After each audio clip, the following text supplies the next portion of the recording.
Bonsoir, mesdames et messieurs. Alexandre Baudouin qui vous souhaite la bienvenue à cette autre édition de Sport Express. Je suis seul cette semaine parce que d'abord, François n'est pas prêt à revenir encore, mais François et Lisanne sont à l'extérieur du pays. Donc ça, c'est une bonne nouvelle parce que les deux vont être frais et reposés au retour et Lisanne sera avec nous la semaine prochaine. En attendant, par exemple, honnêtement, c'est un show avec deux gars, un show de chum avec Mario Tremblay et William Julien. Bienvenue à Sport Express.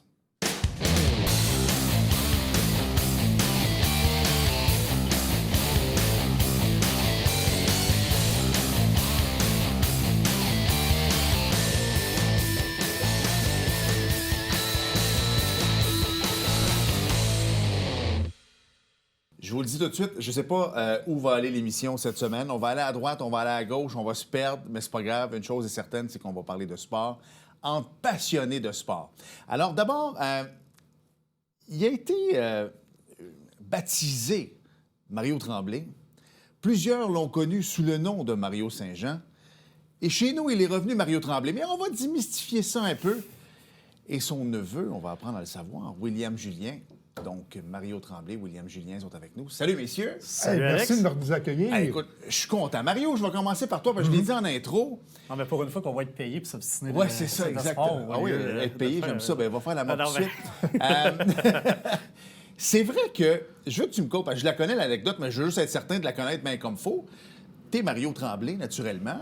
T'es arrivé à l'époque où il y avait un autre Mario Tremblay, un tantinet plus connu que toi. Alors, tu as changé de nom. Tu es probablement un des seuls journalistes avec un nom d'artiste. Oui, probablement. Mais j'en connais d'autres, mais on n'ira pas jusque-là. Non, c'est ça. En fait, ce qui est arrivé, c'est en 89. Je travaillais encore à la radio de Saint-Jean, ici à l'époque, qui s'appelait Z104. Ouais. Je couvrais déjà le Canadien pour la presse canadienne. À ce moment-là, NTR, la radio, faisait 1 an et demi. Je faisais des matchs locaux. Et à un moment donné, en 89, c'est la fameuse série entre Guy Lafleur, c'est l'année du retour de Guy Lafleur, et Mario Lemieux. Donc, CJMS envoie son reporter couvrir cette série-là. Il se cherche quelqu'un. Et moi, j'apprends à NTR que on ne me garde pas pour les séries éliminatoires. En jasant avec le boss de CJMS, il dit « Ah non, OK, parfait. » Mais il dit « Moi, j'ai besoin de quelqu'un pour remplacer Jean Gagnon pour la série. » Mais il dit, je peux pas t'embaucher comme Mario Tremblay, on a déjà un. J'ai dit, oui, mais j'ai dit, on peut mettre une initiale. Il dit, non, ça ne marchera pas. Fait que là, je finis ma saison, puis là, je jase avec, je dois lever mon chapeau à Charles-André Marchand, qui, à l'époque, me dit, mais Mario, tu viens de où? Ben, j'ai dit, je viens de Saint-Jean. Ben, il dit, prends Mario Saint-Jean. C'est resté. C'est resté à la radio, à CGMS, je travaillais sur Saint-Jean. Ça a été long avant d'apprivoiser ce nom-là? Oui, ça a été long parce que c'est sûr que les premiers temps, j'avais tendance à dire mon nom, mais au début, on m'a dit, bien, Mario, tu n'auras pas à te présenter, c'est toujours le lecteur de nouvelles qui va te présenter. Ouais. Donc, mais oui.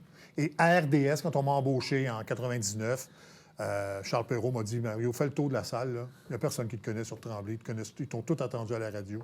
Fait que garde Saint-Jean.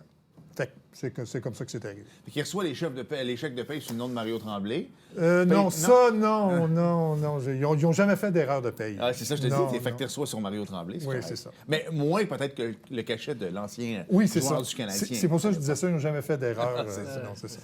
Mario, tu as transmis ta passion pour le sport à Will. Will, tu connais ton hockey, mais est-ce que c'est en partie grâce à ton oncle? Ou ton sport, je devrais dire, parce que en fait, la passion vient de là. C'est éternel. Mon père aussi, c'est un gros fan de sport, mais je pense que de pousser peut-être plus loin, d'en vouloir en savoir plus, ça vient effectivement de Mario. Puis peut-être que des fois, c'est moi qui ai rendu un peu celui qui pousse l'analyse un peu trop loin maintenant. Pas trop loin. Non, mais je pense que quand des fois, c'est comme... Avant, quand j'avais des questions, c'était à lui que j'allais. Des fois, c'était encore l'inverse, mais...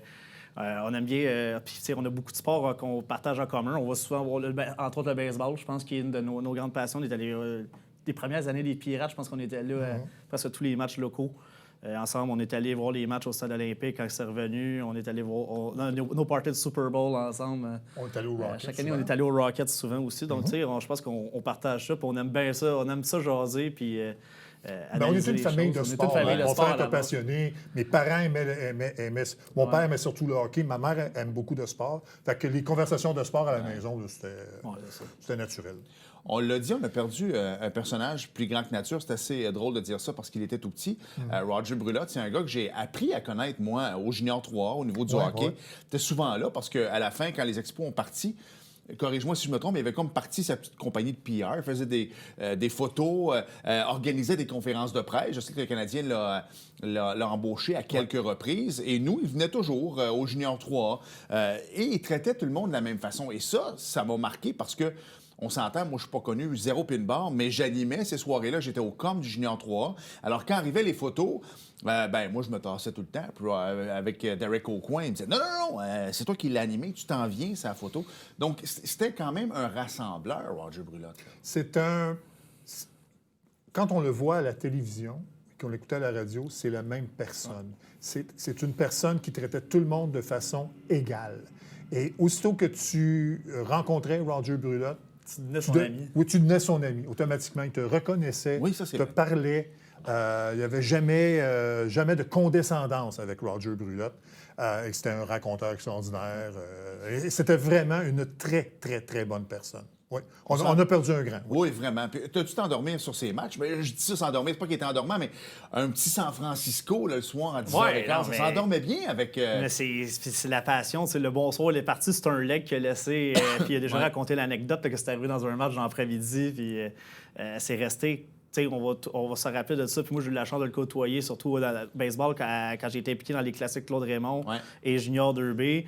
Venait me voir à chaque fois, t'es tout à content, disait « te rappelles-tu de Mario? » Puis tu salueras Mario. Puis c'était vraiment un chic type. C'était vraiment, comme Mario l'a dit, c'est la personne que tu t'entendais, c'est la personne que tu voyais.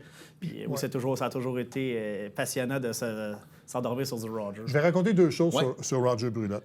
Une phrase, et d'ailleurs, mon ancien collègue à RDS, Yannick Bouchard, l'a raconté sur Facebook, une phrase qu'il nous disait souvent. À un moment donné, j'avais une discussion avec mon producteur au moment où je travaillais au 5 à 7, et là, je sens une main qui appuyée sur mon épaule, et il me dit dans l'oreille, « Mario, il faut mieux être heureux que d'avoir raison. » Fait que là, cette phrase-là, maintenant, je l'applique en disant, OK, ça ne donne rien d'essayer d'avoir... Bon. Et l'autre anecdote, elle est plus amusante, celle-là. Les premiers temps, donc, on travaille à RDS. Il y avait les fameux matchs du dimanche soir à RDS. Et c'était souvent le seul événement sportif qu'il y avait. Donc, nos télévisions, on en avait 3 ou 4 là, à chaque pupitre. Donc, nos écrans étaient ouverts sur le match de baseball, mais aussi sur les caméras des studios. Alors là, toi, tu penses que Roger Brulotte est là au bout de son siège à décrire le match, puis là, quand il y a un circuit, là, tu sais, « Bonsoir! » Non, moi, le souvenir que j'ai, c'est qu'à un moment donné, la balle est frappée, là, je me retourne de bord pour regarder l'écran, et mon Roger est en train de manger un chip au vinaigre, les 2 pieds à côté sur la table, puis « Bonsoir! » Elle est partie. Fait que c'est ça. C'était Roger. C'était Roger, c'est ça. Mais non, on a perdu vraiment un grand. Je pense que c'était le premier, avec M. Claude Raymond, le premier vrai ambassadeur du baseball ici au Québec. Ici, il y a des gens qui aiment encore le baseball malgré le départ des expos. Mais je pense que Roger, il n'est pas beaucoup. Il en a fait beaucoup aussi avec la Ligue Junior Élite aussi, quand il était impliqué comme président, je pense aussi. Donc, ça a été... Puis il n'était pas obligé de s'impliquer comme président de la Ligue Junior Élite. C'est parce qu'il aimait le baseball. Parce qu'il aimait le baseball. Autre temps, autre mœurs, un peu, Mario. Après ça, on va rentrer plus en détail avec les nouvelles du sport. Je sais que tu ne voulais pas parler de Patrick Roy, on va en parler pareil. Ben oui, non, je sais. Pas le choix de parler de Patrick Roy par Mario Tremblay. Parce que tu ne voulais pas que je te parte, mais je vais te partir pareil. Oui. Autre temps, autre mœurs. Si on pense à des carrières comme Claude Poirier, on pense à des carrières comme Roger Brulotte, où ils ont parti de rien. Puis, tu sais, comme un journaliste, ou même Alex Antopoulos avec les Braves, maintenant, qui est devenu président, directeur général avec les Blue Jays, et tout ça, que ces gars-là arrivaient puis ils disaient Danny Machocha, ben moi, je vais ramasser papier à la fin. Puis on gravit les échelons et un jour, on devient président, on devient directeur général. Comme Roger, on devient Claude Poirier, une référence. C'est plus difficile un peu aujourd'hui. Donc, dans les années 70, c'était peut-être... Je dis pas que c'était plus facile de faire sa place, mais si tu avais du guts, t'avançais. Aujourd'hui, j'ai l'impression que si t'as pas sorti de Jonquière, tu sais, mettons, un gars qui arriverait à TVA Sport, quelqu'un leverait la main, excuse-moi, mais moi, je couvre le CF de Montréal depuis 5 ans, tu vas me donner ma chance avant. C'est différent aujourd'hui. C'est très, très, très, très différent. Parce que à mon époque, il y avait beaucoup, beaucoup de médias. On pouvait commencer en région, on pouvait faire nos classes, faire nos erreurs, parce qu'on fait des erreurs quand on commence une carrière. Aujourd'hui, bien, les chances que les gens ont, c'est à Montréal souvent ou à Québec, mais dans les grands centres. Et on est scruté à la loupe avec les médias sociaux et tout ça. C'est très, très, très difficile aujourd'hui de s'imposer puis de bien amorcer une carrière. Et le chèque de paye n'est pas le même à Abitibi et à Montréal non plus, on va se le dire, pour fonder une famille. Là. Exactement, on va se le dire. Mais c'est ça. Mais effectivement, c'est pas la même chose. Et quelqu'un comme Roger Brulotte, par exemple, qui a commencé à ramasser des fax avec les expos parce qu'il voulait s'impliquer, bien, c'est sûr que c'est plus difficile aujourd'hui parce qu'on spécialise les métiers, puis ça prend un peu de background. Oui, c'est vrai que c'est plus difficile. Et moi, je lève mon chapeau à ces gens-là qui vraiment l'ont fait par passion et puis qui ont finalement fait une très, très belle carrière. Ouais. Il y a l'effet joueur-journaliste aussi, là, beaucoup aussi présentement qui vient cadrer. Et les médias non traditionnels qui, des fois, devraient rester non traditionnels aussi, mais ça, c'est une autre histoire. On reste là. Hey, il reste 2 minutes avant de passer à la pause. On parlera de Patrick Coroteau. On va parler de Patrick Coroteau, mais est-ce que... Nous, on enregistre le mardi, vous le savez. Le bâton à Cole commence à être lourd. Est-ce que tu penses, Will, que c'est ce soir contre les Panthers? Je pense que oui. Je pense qu'on va vouloir régler ça. Je pense que le match de dimanche, les joueurs, on a vu qu'on le cherchait tellement qu'on ne refera pas les mêmes erreurs. Je pense que Caulfield s'est rendu à 49 parce qu'il l'a fait de façon naturelle. C'est pas ça qu'il cherchait. Je pense qu'il faut continuer de le laisser jouer comme qu'il se passe. Puis les Panthers, c'est une équipe qui est... Là, il manque la moitié du club. Je pense qu'il y a juste Mathieu Tkachuk que les gens vont connaître ce soir. Peut-être que Mathieu Tkachuk va nous aider à avoir des jeux de puissance aussi en plus. Donc, moi, je pense que c'est ce soir que ça se passe pour Cole. Mais tu as connu le Canadien des années 70, des années, moi, un petit peu plus vieux que Will. J'ai connu les 50 buts de Stéphane Richer également. Mais est-ce que la pression était la même dans les années 70 ou... Parce que Maurice l'avait fait, puis que c'était plus monnaie courante dans les années 60, en 70, Guy l'a fait, Steve Schott l'ont fait, tout ça. Est-ce qu'à un moment donné, c'était devenu comme plus banane et on en parlait moins? Non, moi, je pense que le fait de jouer à Montréal, la pression est là. Il n'y en a pas eu...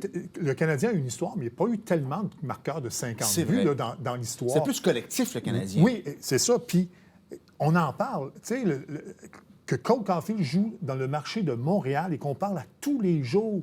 Va-t-il marquer son 50e? Va-t-il marquer son 50e? Ça ajoute de la pression. Peu importe le... Ouais. Et évidemment, dans les années 70, bien, c'est sûr que le Canadien avait une très bonne équipe, mais il y a eu juste Lafleur et Schott qui ont marqué 50 buts à cette époque-là. Ça tombait pas mal après ces deux-là. Oui, c'est ça. Fait que, oui, moi, je pense qu'il y a encore de la pression. Et on l'a senti au dernier match, le bâton, là, en deuxième période, il commençait à... C'est vrai qu'il cherchait un peu partout, mais j'ai l'impression que... Et ça peut aider un gars comme Cole Caulfield à long terme dans sa carrière d'avoir vécu ça de bonne heure. Il y a quoi, 25 ou 26 ans? L'an prochain, même situation, ça va probablement être plus relax parce qu'il l'aura déjà Tu sais, tous les éléments dimanche étaient... Les étoiles n'étaient pas alignées. Non, le club était déjà assuré, était arrivé à l'aréna, se sont levés de leur sieste l'après-midi. On était assuré de faire les séries. On cherchait le 50e, donc on a... jouer un peu le match. On a beaucoup cherché Caulfield, alors que là, on va peut-être revenir à... Et les gardiens le savaient également. L'avantage numérique, on dirait qu'il était déjà sur une patte pour se passer. Il reste 5 matchs. L'important pour Martin Saint-Louis, c'est de préparer son équipe pour aller rentrer les séries. Donc, je sais pas si c'est pas contre les Panthers. Ça pourrait être beau contre les Highlanders de Peter DeBoer. En fait, c'est ce que j'allais dire. Ça pourrait être bon. Vous ouvrez une porte, on s'arrête le temps d'une courte pause et au retour, vous allez dire, attendez une minute, on parle des Highlanders? Oh oui, on parle des Highlanders au retour, bougez pas.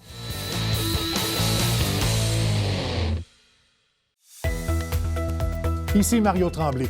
La Tribune TVHR, votre émission d'affaires publiques, est maintenant diffusée 4 fois semaine, soit du mardi au vendredi à compter de 17h. Cela nous permet de rencontrer des gens du milieu politique, des organismes ou encore des gens qui font l'actualité. Tout ça dans le but de bien vous informer et de savoir au quotidien ce qui se passe dans le Haut-Richelieu. Donc 4 fois semaine, la Tribune TVHR à 17h du mardi au vendredi. C'est un rendez-vous.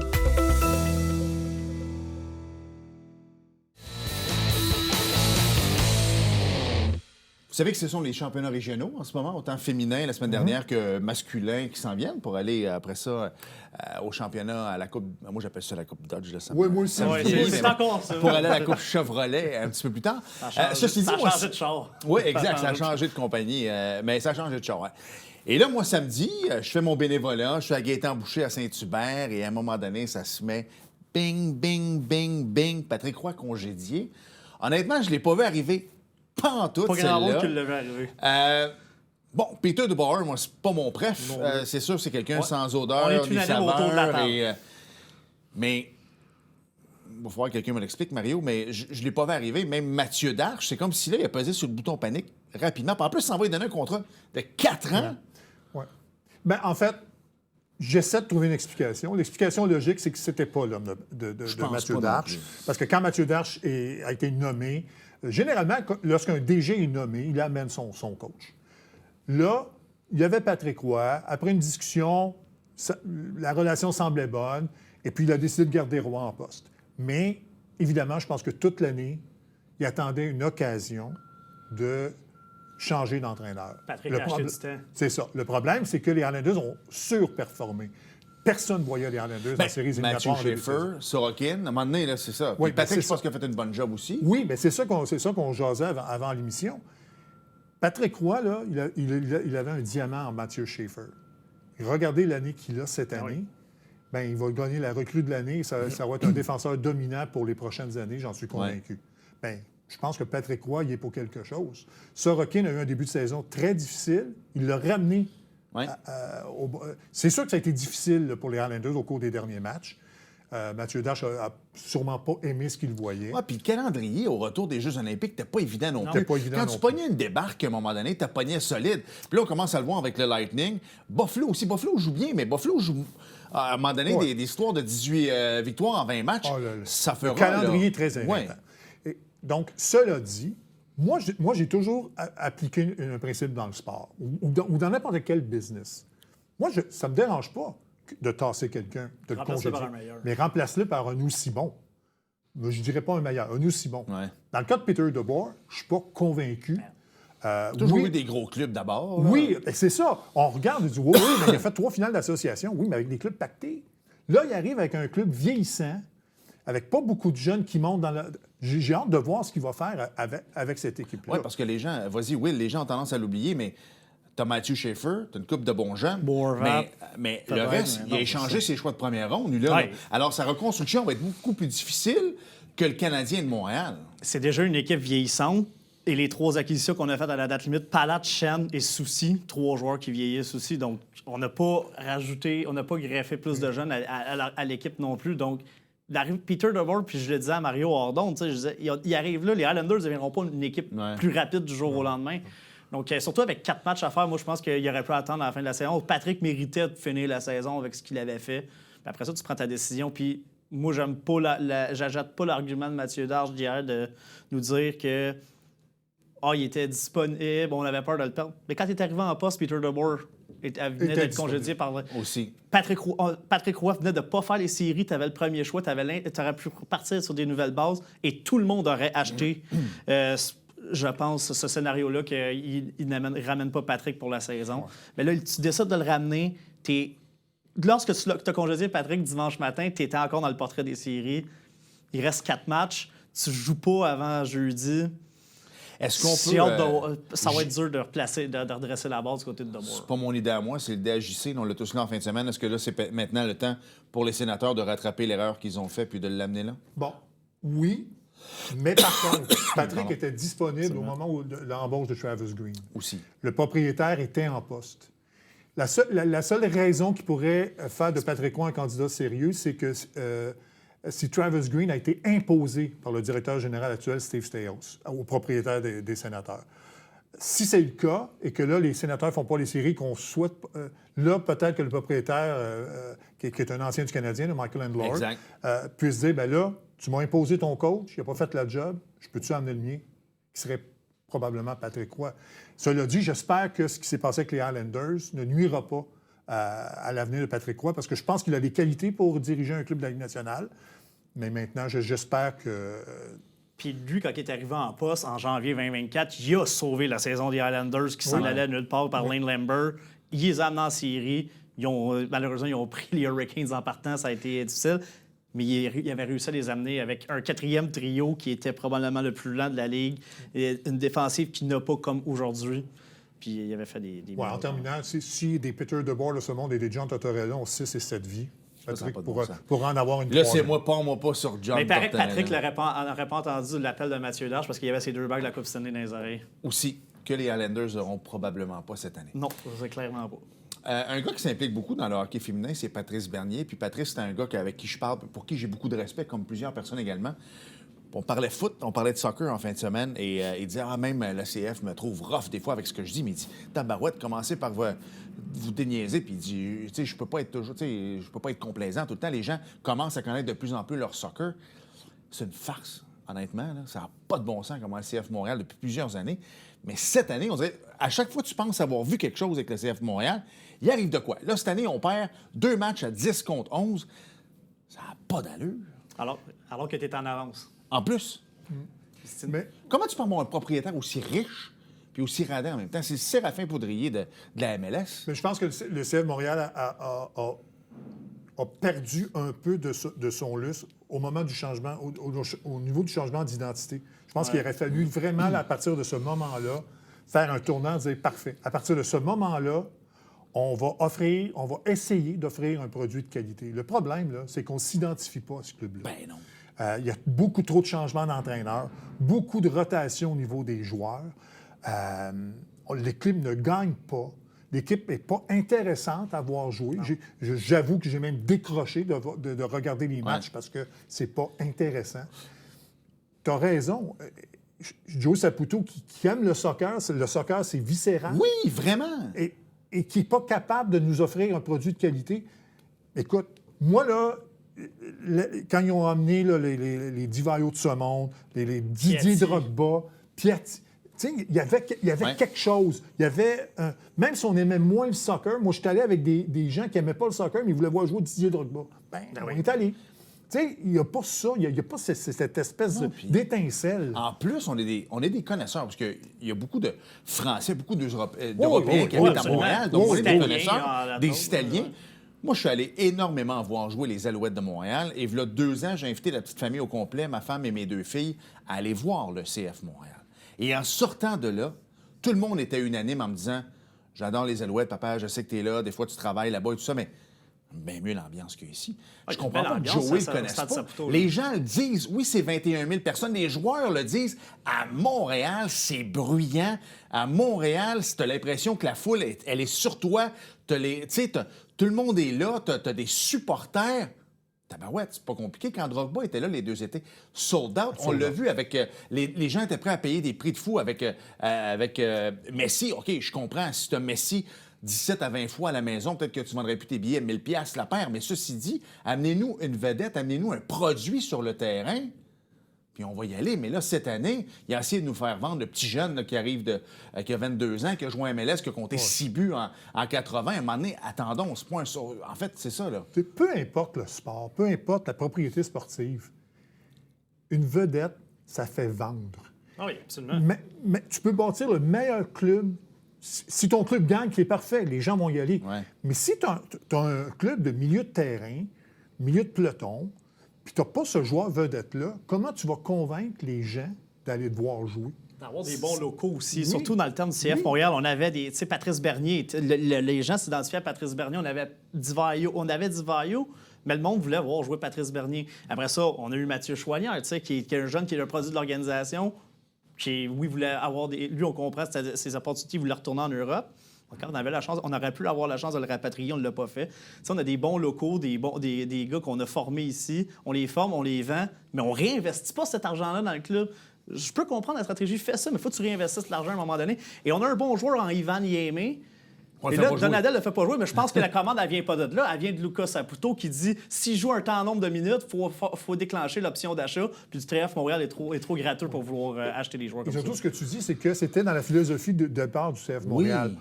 On va vendre nos joueurs, mais on va réinvestir pour la qualité sur le terrain. On ne le fait pas. Puis ce que je trouve plate, en soccer, en plus, vous allez remarquer, les maillots changent à toutes les années. Ouais. Parce que justement, tu veux... Je pense pas qu'il y en manque. Pourquoi j'irais acheter un maillot cette année quand je sais même pas si le joueur va être là l'année? Peu importe. Moi, ce qui est troublant présentement, là, puis tous les changements d'entraîneur qu'on a vus du CF Montréal, Marco Donadel est probablement le pire dans tout. Lui, pas congédié, mais les autres ont pas eu congédié. Laurent Courtois, l'année passée, a été congédié après 5 matchs, alors qu'il avait amené l'équipe en série l'année d'avant. Je suis d'accord. Mais il vient de où, Donatelle? Il vient de l'Italie, il vient de Il a Bologne. fait déménager la main. Et voilà. Il a joué ici. On le savait quand il est arrivé comme C'est la adjoint qu'il famille. allait... Saputo a ça, puis des fois, c'est bon, des fois, c'est pas bon. On le voit, là. Mais quand t'es trop proche de la allons famille. voir le FC Supra, je pense que ça va être un meilleur Ça, produit oui. que Et avec honnêtement, David Chouanière, qui est un gars de la place. à plus petite échelle, puis il reste juste 1 minute, mais les géants le font bien. Que ce soit au foot, que ce soit peu importe le Tous les sport. sports, les géants, sports des géants, là, ouais. quand ils sont arrivés D2, là, c'était plein là-dedans. Là. Puis on jouait D2. Quand on est arrivé D1, on a eu des années plus difficiles. Encore cette année, c'est pas tout le temps évident. Mais tabarouette, il y a toujours du monde. Ouais. On parle des géants, on s'implique dans la communauté. Les joueurs sont avec d'autres joueurs à plus bas échelle. On est là, on forme l'avenir. Puis peu importe les résultats, on est là, on les suit, puis on est derrière eux autres. Exact. Le CF Montréal, j'ai pas envie d'être derrière eux autres. Disons que les gens s'identifient très peu à ce club-là, malheureusement, là, parce qu'il y avait une époque où il était vraiment très populaire. C'était le mais- deuxième club à Montréal, mais là, les Alouettes ont repris la Ah, je pense pole, que les puis, Alouettes, depuis 2 ans, ils ont et pris. de loin. Oui, vraiment. Hey, messieurs, il faut se faire ça 1 fois par année. On n'a pas le choix. C'était hot. J'aime ça. Là, on est dans mon élément. Merci beaucoup. Toujours, t'es ici, Ça va, t'as toi? nous un peu 30 secondes. Tu as une émission à chaque semaine avec nous. Oh oui, c'est ça. Du mardi Le au bingo? vendredi, la tribune, on traite de différentes choses. J'essaie de parler de politique, de culturel, faire place à des organismes. J'adore ça. Et les gens aiment ça aussi. Alors, La politique, en ce moment, c'est sûr que tout est en train de fondre, mais c'est plus calme un peu à Saint-Jean. Je ne dis pas ça parce qu'on connaît Éric. Ce que je veux dire, c'est que c'est calme. M. qui est Latour fait sa normal dans la job. première année d'un Oui, mandat. exact. Ce que je veux dire, c'est qu'on a arrêté de crier de part et d'autre, là, et on lui laisse faire. On gérera après 1 an, voir c'est qu'est-ce ça. qui se La passe, première mais année, là, ça on s'est gère calmé les un petit dossiers, peu. on essaie de s'imposer, mais après ça, on... Mais il est arrivé dans un bon timing. Il est arrivé en plein milieu d'une campagne électorale. Là, il y avait le fédéral, là, le municipal, puis là, ça va se taper le provincial qui s'en vient. Oui, là, tu vas te faire... tu vas te faire raconter bien les affaires Oui, au cours voilà. des prochaines semaines. Merci beaucoup, messieurs. Hey, Merci à toi. On s'arrête le temps d'une courte pause et au retour, là, vu qu'on est vraiment dans la bonne semaine, je vous parle des gagnants de bingo et malheureusement de NASCAR.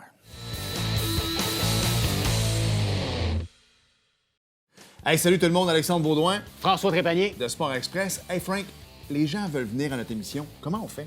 page Facebook officielle de Sport Express. Écrivez en privé, on va vous répondre et vous allez être les bienvenus sur notre plateau. Au plaisir de vous rencontrer.